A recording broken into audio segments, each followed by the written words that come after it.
একটা কথা মনে রাখবেন,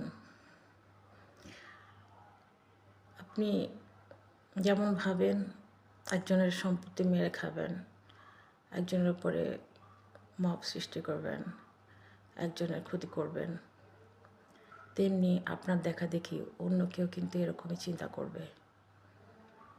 তাই বলি কি, একটু মানবিক হয়ে মানুষকে ভালোবাসেন।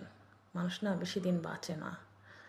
আর তাছাড়া হ্যাঁ, কিছু অবৈধ পথে ইনকাম করে কিছু টাকা বানাবেন, তারপরে কি করবেন, হয়তো ঘুরে বেড়াবেন, বিভিন্ন ভালো ভালো খাবেন, ভালো জায়গায় ঘুমাবেন, থাকবেন।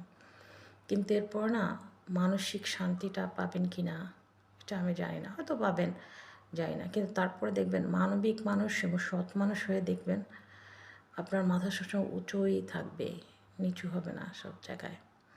আর জীবনের ঝুঁকিটা অন্যায় পথে অনেক বেশি, ন্যায়ের পথে একটু কমই থাকে।